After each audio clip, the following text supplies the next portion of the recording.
There is a silence that follows loss, one that is louder than any sound you've ever heard.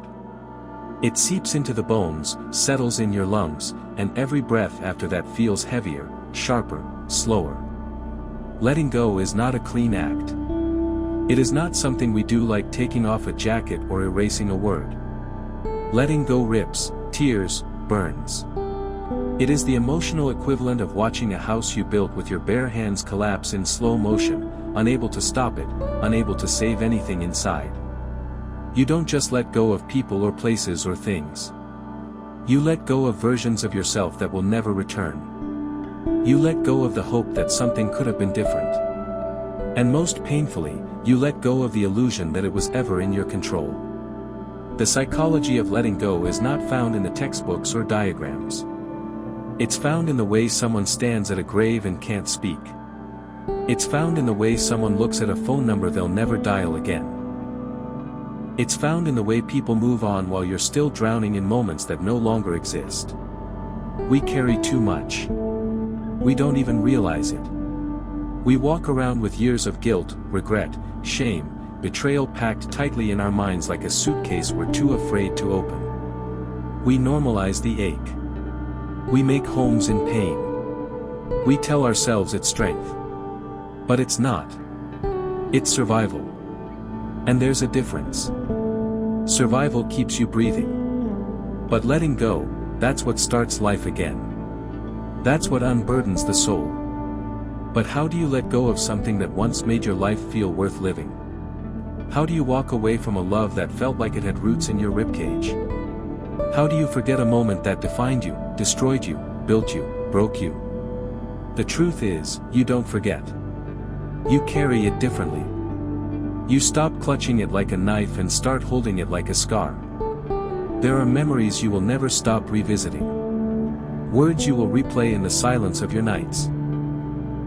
Faces that haunt you, not because they were cruel, but because they were everything. And now they're gone. Maybe they're still alive. Maybe they just don't love you anymore. Maybe they never did. That's the thing about letting go, it's not always about death. Sometimes it's about being ghosted by the living. Sometimes it's about watching someone you loved become a stranger with your secrets. We don't talk enough about that kind of pain. The slow deaths. The ones that aren't dramatic or loud but happen in quiet, unbearable increments.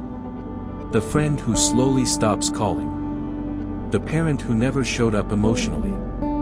The lover who became indifferent. The dreams you abandoned not because you weren't good enough, but because someone made you believe you weren't. These things rot inside of us. And we carry them into every conversation, every relationship, every mirror we look into. Letting go is choosing to stop bleeding for people who don't even notice your wounds. It's choosing to reclaim your breath from those who suffocated you. It's choosing to break your own heart because holding on is killing you more. And that choice, it doesn't feel empowering. It feels like a funeral. You grieve. You collapse. You scream into pillows. You write unsent letters. You beg the universe to give you one more moment, one more chance, one more "I love you." But it doesn't. Life moves without your permission. Time doesn't care about your agony. And people move on whether you're ready or not. That's the agony of existence. That the world doesn't stop when your heart does. That laughter continues somewhere while you sit on the floor, broken by a memory. There are days you'll be okay. You'll feel like maybe you've made peace with it. You'll even smile. And then, without warning, a song will play, or a scent will pass, or someone will say something, and you'll fall apart all over again. Don't hate yourself for that. Healing is not linear. Letting go is not a one-time event. It's a daily decision to stop reopening wounds that will never get closure. Because the truth is, you might never get the answers. You might never understand why someone hurt you, why they left, why it ended. And that unknown might sit with you for the rest of your life. But that doesn't mean you have to carry the weight. You deserve to be free. You deserve to feel light again. But you have to give yourself permission. You have to tell yourself that your pain is valid, but it doesn't have to be permanent. You are not a graveyard. You are not a museum of broken things. You are a person, alive, breathing, capable of joy again, even if it feels impossible now. People will tell you to just let it go. As if it's a button you push. They don't see the nights you can't sleep. The mornings you don't want to wake up. The memories that play like movies on repeat. They don't see you collapse in bathrooms or cry into coffee cups. Letting go isn't poetic. It's ugly. It's messy. It's screaming into nothingness and begging something, anything, to numb the pain. But there is something beautiful in that brokenness. Because if you can survive that, if you can sit with your grief and not let it consume you, if you can walk forward with trembling legs and still show up for life, that is strength. That is the psychology of letting go. It's not about forgetting. It's about remembering without breaking. Loving without possession. Hoping without attachment. It's the bravery to say, I loved, I lost, it hurt, but I am still here. There's something sacred about surrender. About saying, this is too heavy for me now. Not because you are weak, but because you are tired. And that tiredness is holy. That moment you put it down, the blame, the guilt, the fantasy, that moment is a rebirth. The world won't notice it. No one will applaud. But you'll feel it. Like a door opening inside your chest. Like air after being underwater. And sometimes, the person you need to let go of most, is you. The version of you who allowed the pain. The version who stayed too long. The version who tolerated less than they deserved. You have to mourn them too. You have to forgive them. You have to stop punishing yourself for not knowing what you couldn't have known then. That's the cruel irony, clarity comes when it's too late. But you know now. You know the patterns. You know the lies you told yourself. You know the cost of holding on. And that awareness, that is your power. That is the beginning of liberation. You are not broken for feeling deeply. You are not weak for needing time. You are human. And sometimes, the most human thing you can do is say, this is hurting me, and I choose to let it go. And if no one ever told you this before, let me say it now, you deserve peace. You deserve joy that doesn't come with conditions. You deserve mornings without weight and nights without ache. You deserve to walk into your future unchained from your past. But you must choose it. Again and again. Even when it's hard. Especially when it's hard. Letting go doesn't mean you didn't love.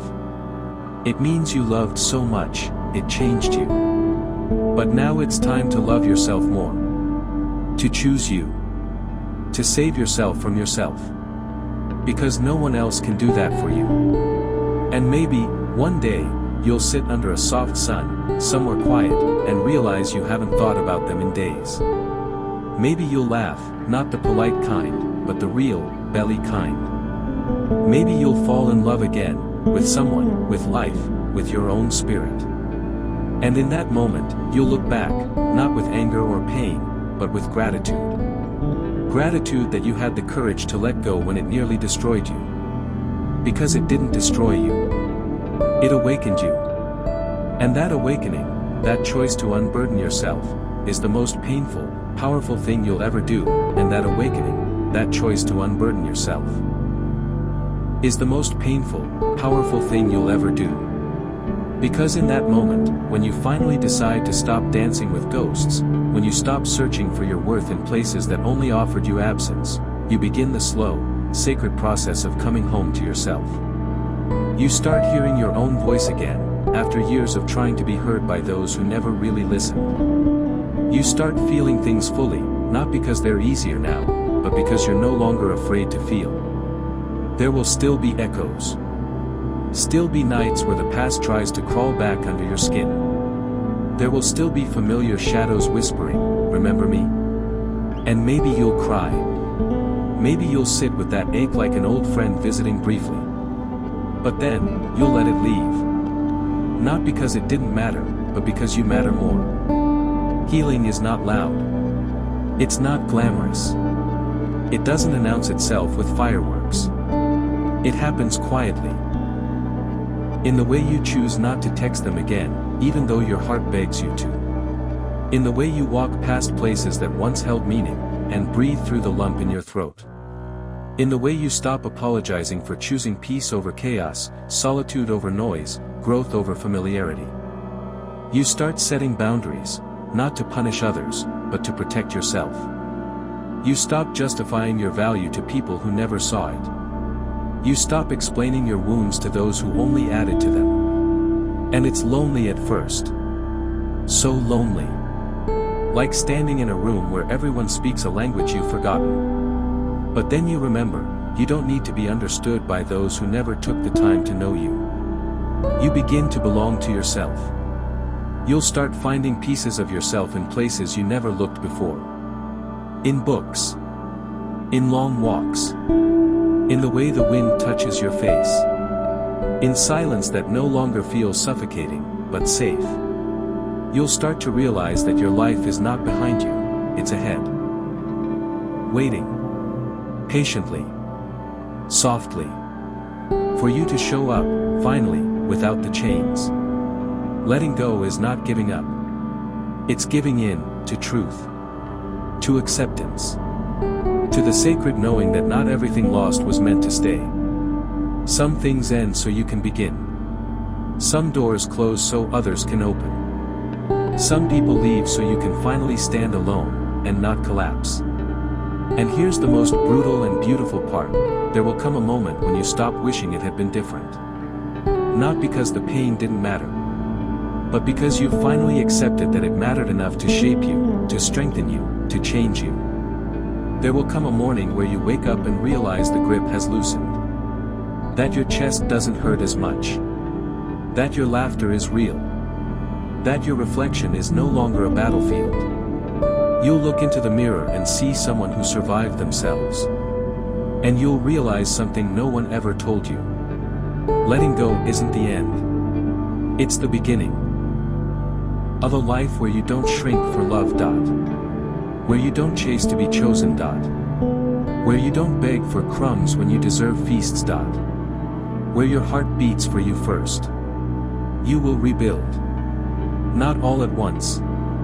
Sometimes slowly. Sometimes with setbacks. But you will. Brick by brick, breath by breath. And every time you choose not to go back, every time you silence the what if with a louder what now, you rise. You rise. And maybe, years from now, you'll tell your story. Not with tears, but with reverence. You'll speak of the pain not as a curse, but as a passage. You'll whisper to someone else who's drowning, you'll survive this. Even when you think you won't. Because you did. Because you chose to let go. Because you chose you. And maybe, just maybe, that's the point of all this. Not to be unbroken. But to be beautifully bent, beautifully changed, beautifully aware of what it means to lose, and still live. To let go, and still love. To unburden, and still believe. Not in them. Not in what was. But in yourself. Again. And again. And again.